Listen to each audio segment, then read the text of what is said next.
Vamos ao derby. As histórias por trás de alguns dos mais emocionantes derbys do futebol mundial. Um podcast do jornalista Joaquim Paulo. Liverpool-Everton, o derby de Merseyside.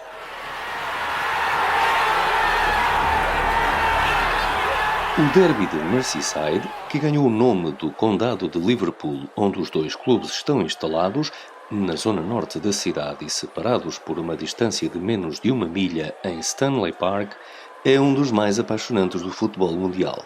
E se muitas rivalidades entre clubes foram forjadas por questões religiosas ou políticas, no caso do derby de Merseyside, a disputa foi outra. Foi uma luta de poder.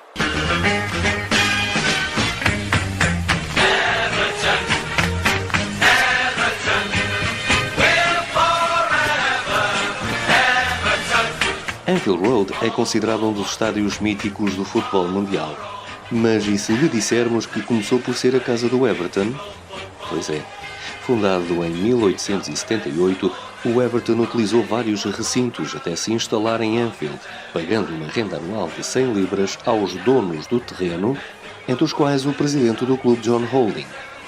Em 1891, os Toffees sagraram-se pela primeira vez campeões ingleses, mas nos bastidores nem tudo corre bem, e o presidente decidiu aumentar a renda ao próprio clube. O Everton, após uma longa discussão, acabou por sair. Holding foi destituído da presidência e os Toffees instalaram-se ali bem perto no Goodison Park, onde permanecem. Sem equipa para jogar em Anfield, John Holding decidiu então criar um novo clube. Inicialmente queria mesmo chamá-lo de Everton Athletic, mas a FA recusou e o Liverpool nasceu em 1892.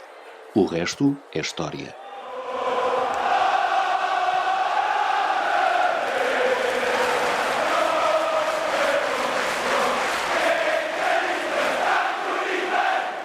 Iniciando o trajeto pelas ligas regionais, os Reds começam a ganhar expressão até se sagrarem campeões de Inglaterra em 1901. Fora do campo, prosseguem as obras de remodelação do estádio, que se tornará no primeiro a nível mundial a ter 4 bancadas assentes numa estrutura em aço concreto. Anfield foi diferente desde o início. A famosa bancada Kop começou mesmo por ser um espaço com 132 degraus e que acolhia qualquer coisa como 20 mil espectadores. E em 1908, Anfield Road já recebia cerca de 40 mil pessoas para o derby de Merseyside. Um derby amigável, tal como tinha ficado demonstrado no funeral do antigo presidente dos dois clubes, John Holding, quando o caixão que levava o corpo do dirigente foi transportado por jogadores dos dois emblemas.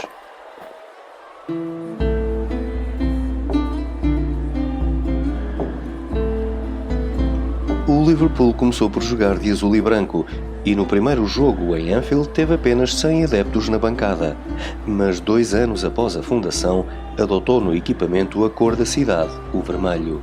Foi precisamente em 1894 que se disputou o primeiro derby entre os dois rivais no escalão principal. No Goodison Park, vitória do Everton por 3-0. No jogo da segunda volta, jogado apenas um mês depois, o Liverpool transcendeu-se e empatou 2-2, depois de ter estado por 2 vezes em desvantagem. Mas esta foi uma época aziaga.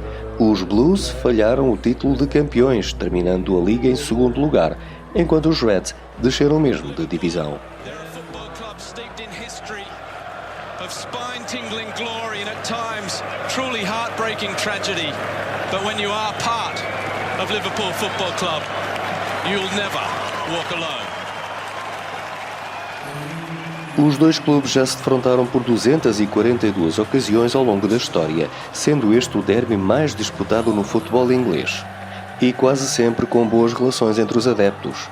O cenário só ficou mais sombrio no início da década de 1980, após a tragédia de Heysel, que fez com que os clubes ingleses fossem banidos das competições europeias. Durante anos, os adeptos do Everton culpabilizaram os hooligans do Liverpool pelo sucedido, até porque o caso impediu os Toffees de jogar a taça dos clubes campeões europeus em 85-86. O clube tinha acabado de garantir a glória europeia com a conquista da Taça dos Vencedores de Taças, troféu que o rival tinha conquistado em 1966, ficando assim impedidos de lutar pelo título de campeões da Europa.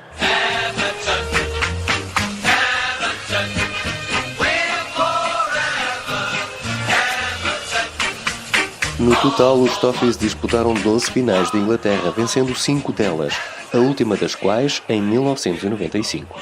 No entanto, a final de 1933 ficaria na história. Para os adeptos do Everton, porque foi a única em que a lenda Dixie Dean participou, tendo marcado um dos 3 golos da vitória sobre o Manchester City. E para os amantes do futebol, porque foi a primeira vez que 2 equipas entraram em campo com camisolas numeradas. When you walk through a storm, hold your head up high. Já o Liverpool começou a ganhar protagonismo com a chegada em 1959 de Bill Shankly, que festejou a conquista da primeira taça de Inglaterra do clube em 65. Esta foi a década da afirmação dos Reds, cujos adeptos começam então a entoar o mítico You'll Never Walk Alone no início dos jogos.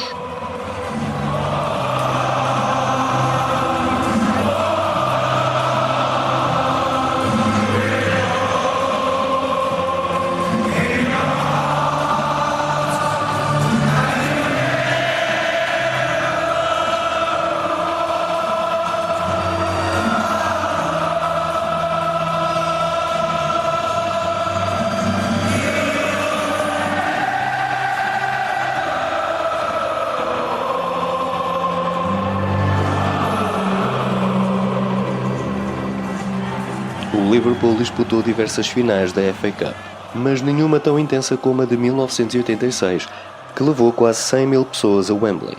Foi a primeira final entre Liverpool e Everton, com os adeptos dos 2 rivais misturados nas bancadas e até no comboio a caminho da capital. Um golo de Gary Lineker levou os Blues em vantagem para o intervalo, mas um bis de Ian Rush e um golo de Craig Johnston deram a taça aos Reds.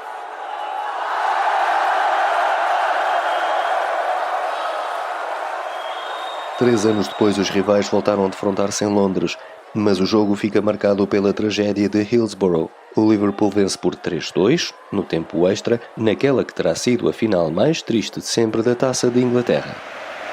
Togetherness is the key word here. These pictures being beamed all around the world. To the United States, to Hungary, to Iraq, to all the countries who normally tune in for the English FA Cup final, but they will all appreciate that this year is different. Apenas 34 jogadores e treinadores tiveram a coragem de jogar pelos 2 lados, como salienta o autor Peter Kenny Jones no livro Crossing the Park, The Man Who Dared to Play for Both Liverpool and Everton. O título diz tudo sobre a rivalidade em causa, e claro, tinha de haver um português envolvido. Neste caso, Abel Xavier. This moment, the only thing is that we agreed that I can look for a solution because we don't have agreement to extend the contract. I always said that I would like to stay in the club. Please don't go. And important to the club. E capitães, quantos estiveram dos 2 lados? Aparentemente apenas um, o escocês Andrew Hanna, que foi campeão inglês pelo Everton em 1891 e anos depois voltaria a Liverpool, mas agora para jogar num novo clube da cidade.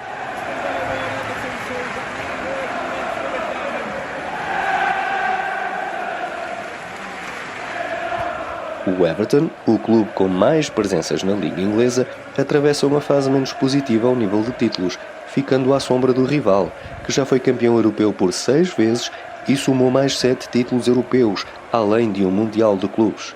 Mas nestas coisas dos derbys, o prognóstico deve sempre ser reservado. De resto, o Liverpool pode até ter perdido recentemente, do ponto de vista estatístico, o estatuto de cidade mais vencedora no que ao futebol diz respeito, dado que a vizinha Manchester passou a somar 29 títulos de campeão inglês para os 27 de campeão conjuntos de Reds e Toffees. No entanto, a cidade teve sempre um representante, ainda que alternadamente, no escalão principal. E, na verdade, o derby de Merseyside permanece como um dos mais autênticos e belos clássicos do futebol mundial.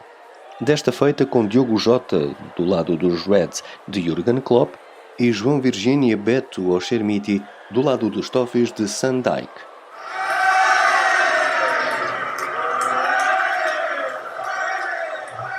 Liverpool-Everton, nona jornada da Premier League, sábado 21 de outubro às 12h30. Os dois clubes já se defrontaram em todas as competições por 242 ocasiões, com larga vantagem para o Liverpool, que soma 98 triunfos. O Everton venceu o rival por 67 vezes e registaram-se 77 igualdades. Um 6-0 favorável aos Reds, em 35-36, permanece como o resultado mais desnivelado nos derbys. Nos últimos 24 anos, o Everton só venceu por 2 vezes na casa do rival. Vamos ao Derby, um podcast do jornalista Joaquim Paulo.